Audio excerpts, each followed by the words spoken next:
Final Fantasy 16 is a fantastic video game that recently came out and is the latest entry of the Final Fantasy franchise. I'm gonna start off with the story. Story was really well done. It felt like it was a very well written, very cohesive story, in my opinion. I'm not the smartest when it comes to story stuff, but I did genuinely enjoy it. It does have a couple of pacing issues here and there, mainly near the end of the game because of how they distribute their side quests. How it usually goes is, hey, here's your story quest.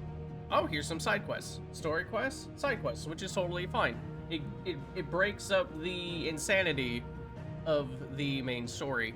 However, near the end of the game, because there's approximately 100 side quests in the game, they decide to throw a lot of them at you right before the final battle, which massively slows the game down, but is replaced with some of the most emotional of the storytelling in the game, so I do not recommend you skip those.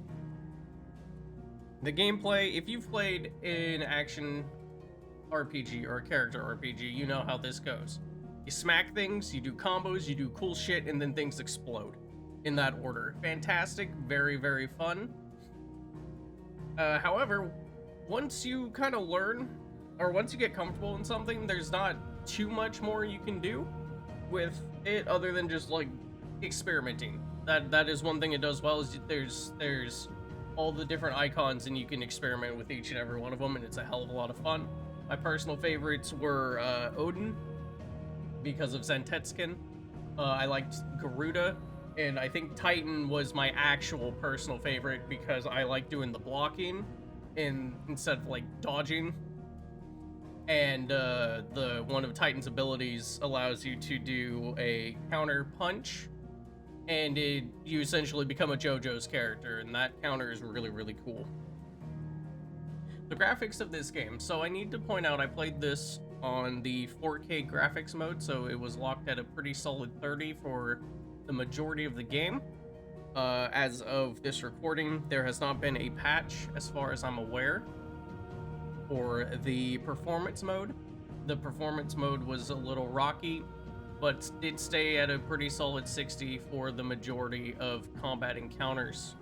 Exploring, not so much, so I opted to stay at the 4K 30 option for my playthrough. A couple of nitpicks I had, surprisingly very little, other than the story pacing. I guess some of the side quests were definitely a little bit on the boring side. Just a couple of select ones were boring.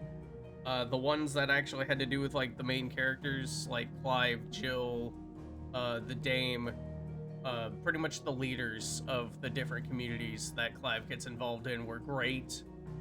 The people around Clive are great. Clive himself is probably in my top 3 of favorite Final Fantasy protagonists now. I don't know if he's better or worse than Jack Garland. I haven't gotten to that. I haven't filtered that opinion out yet. But yeah, it's not even a nitpick, even though I'm in the nitpick area. It's just, there's not a lot of nitpicks here because I'm actually surprisingly simple to please more often than not when it comes to games. As long as they're fun, I'm good to go. Problems. Again, story pacing. That's more or less the only problem I really had. I didn't really experience any weird bugs. The combat was while cool, was definitely on the easier side, but I'm used to that stuff, right? I died just a small handful of times. Pretty easy to get through the game. Cool, awesome, fantastic. The game excels in... Let me tell you what the game excels in. Combat is fantastic. Music is phenomenal, of course it is. Soken, the same guy who does Final Fantasy XIV soundtrack, is on top of it. The game is extremely well put together. The music is phenomenal. I'm gonna mention the music is fucking great. Highly recommend the music. And the combat, the game looks good. It just, overall, it's a really nice complete package. As is, it's definitely worth the $60 that the game is asking for. If you want to throw down for anything extra, that's up to you.